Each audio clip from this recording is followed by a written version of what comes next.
bit more taller, broader. They have the definition of the shoulder. They have that great big taper, and then you have fitness, which is kind of it's kind of his own division. It's probably one of the toughest divisions right there because we saw Missy Trescott had a situation a while back and she got hurt, and then you have bikini, which has more. I think some people say it's a lot more attainable for if you want to get into bodybuilding because you don't put as much into it, but you still have to come in and recognition. And with your division, wellness it's that new division where you have that off long look. You have bigger on the lower half, but smaller.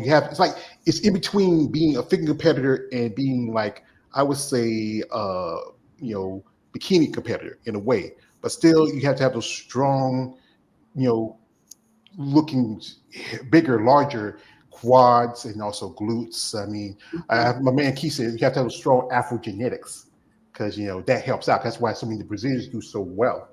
Yeah, And lower body dominance. yeah, because I know some ladies who started out they were doing either physique or figure, and they switched over to a friend of mine. Her name is Jada. She's going to make her debut this year. She's been a figure competitor. She's been a physique competitor. Been a women's bodybuilding competitor. Went back to physique. Now she's going on to wellness. And another lady I know who did wellness for a little bit, but now she went back to physique. It's about how your body reacts to the training or how you develop and grow in your process of training. Yeah, here we got a comment from man K. He says, I could understand why you were 500 pounds, George. That southern food is good. Yeah, well, I always eat always southern food. Sometimes I eat one of my addictions was I still love it today. It's Chinese food. I mean, you go to the Chinese buffet. Oh, yeah, you get the General Chunky chicken, fried rice. You get the the noodles. That can really put some pounds on you. People say, oh, you eat Chinese an hour later, you're still hungry, but that stuff is just it can weigh on you. Also, this is from my man KLA says, do you eat protein bars, Camille? So is I that part of do your diet? sometimes. Yeah. I do. I like the oh gosh, what is it? I like the Quest bars. I think those are probably my favorite. They have a pretty good macro count on them. They taste good. They have a couple different textures to them. So yeah, I like to have them. They're not usually a part of the meal plan during prep, but yeah. You said that you just want something, something different. You want, sometimes you get tired of dry chicken and turkey and rice Well, and, I'm gonna okay. Listen, I'm gonna but stop you there. I think that is also another misconception about uh, bodybuilding is that I think what people have seen is just like eating chicken and drinking egg yolks to get big and stuff. And so um, we we are very big on my food tastes really good. And people ask me all the time, what is that when I heat it up, and so getting good with seasonings and how you're preparing your food, I think is really important because you have to eat this every day, right? So when I have people who come on with me, I think that more times people just don't know how to prepare food to taste good, or you get so afraid of using a seasoning or using something that you think that you're doing wrong. And I just tell people, dude, use as much as you want. Just try and stay away from sugar, obviously. Look out for some seasonings. They have a lot of sugar in them. And then, by the time you're done with one packet, you got quite a bit.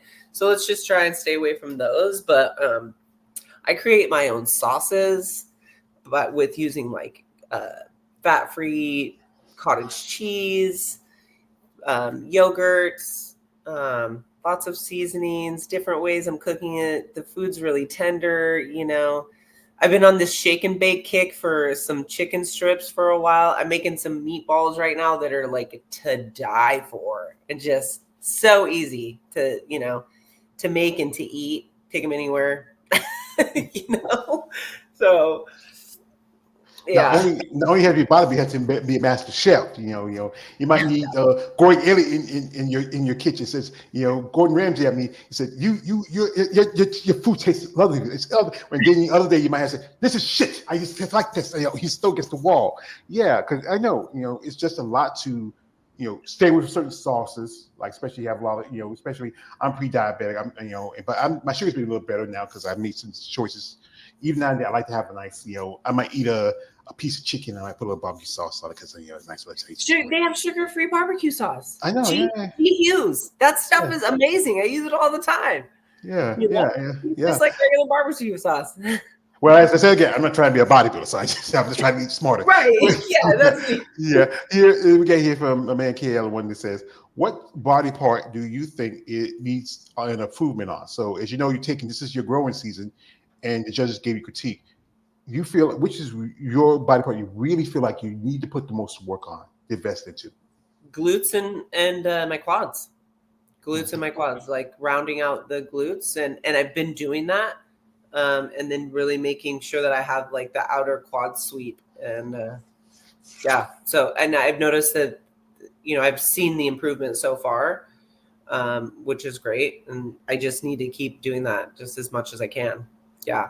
Because I'm also taller. So, the muscle, what muscle that I put on me that maybe someone shorter might put on might look a lot bigger on them than on me. So.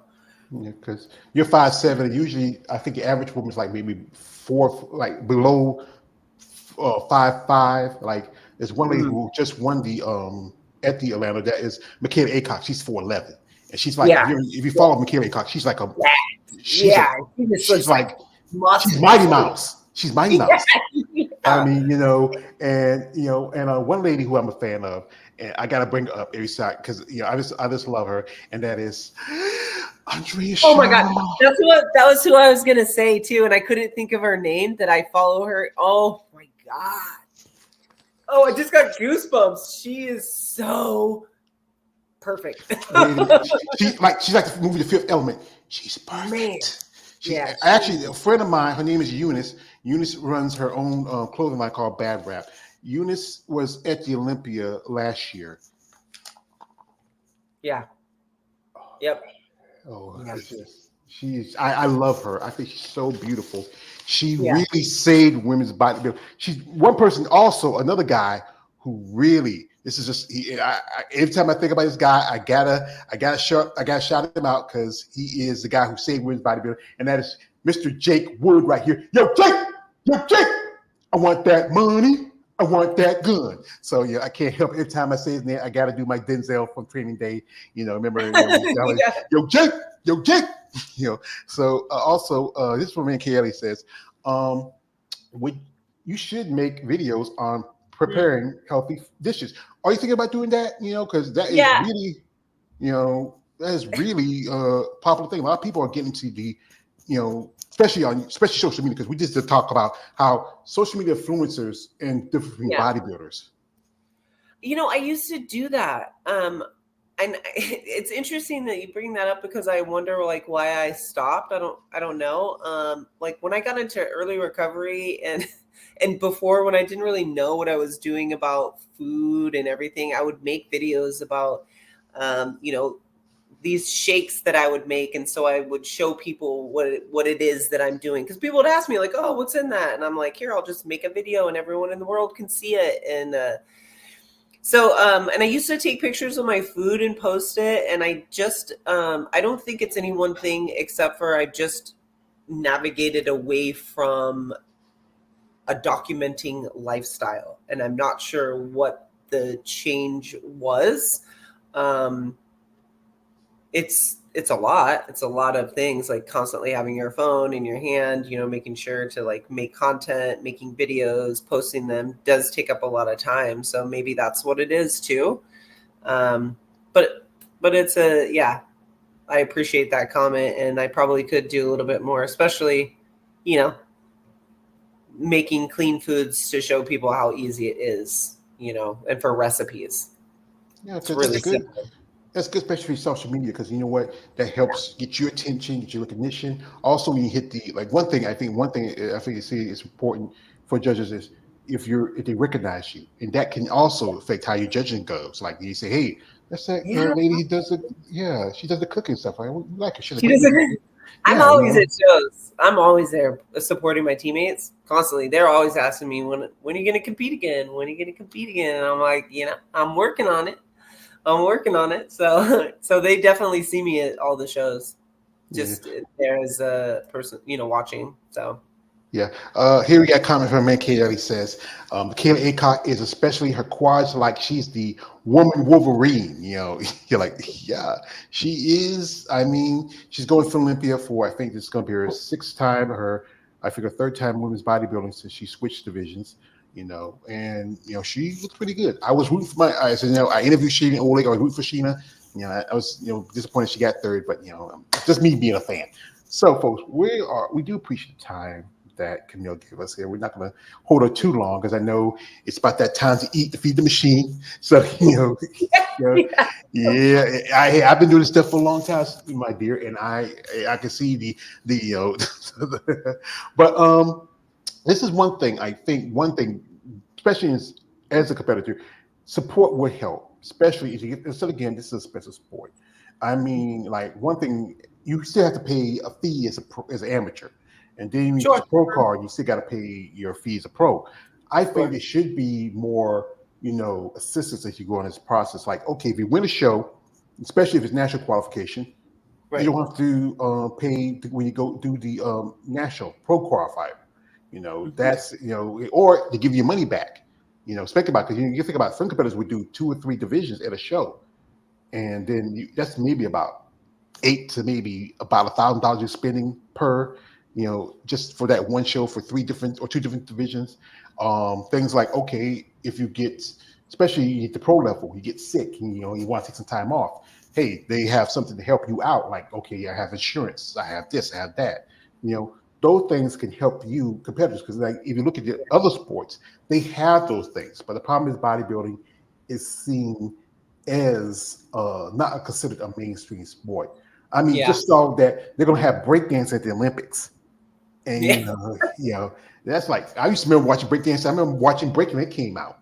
Breakdance at the Olympics now. I think it was years ago. The late Ben Weirder, he was trying to get bodybuilding into the Olympics, but people say we didn't know how to do because one thing is steroids is always going to be a factor about bodybuilding, and it'd Mm. be hard because see, as I said again, steroids is not the whole part about bodybuilding, but it is that factor in it. But people is always going to point about it because of the fact of what happened with Ben Johnson, Marion Jones, all other athletes who have taken these drugs, and also the non, kind of the mainstream athletes. When baseball had those whole thing with the congressional hearings and stuff like that, those guys, they're the millionaires. They can do what they want to do. It's not cheating; it's just they try a way to keep stuff going, especially getting older.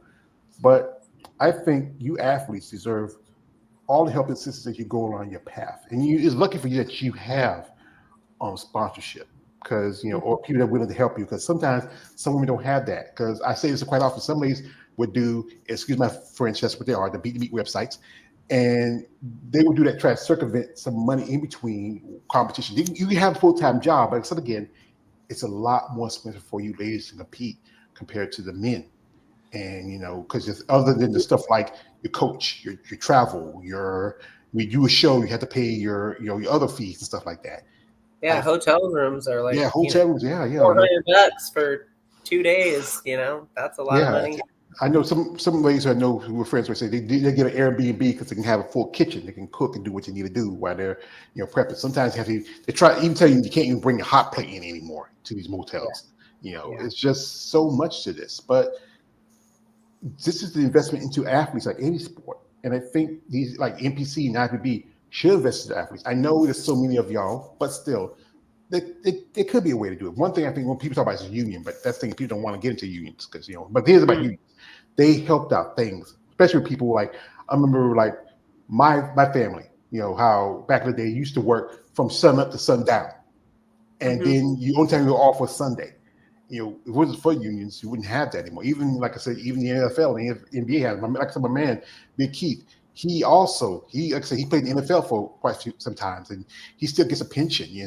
And we talk about this quite often. And I'm just like this. Maybe just me being an outsider.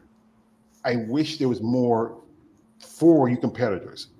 Because like I said, you put more into it, but you don't get much out of it. Yeah, it's definitely a personal gain. It's a personal goal. You can reach out for sponsorships, and that's what I just encourage people to do. If you're having a hard time paying for this sport, then I would get vocal. Tell your family, tell your friends.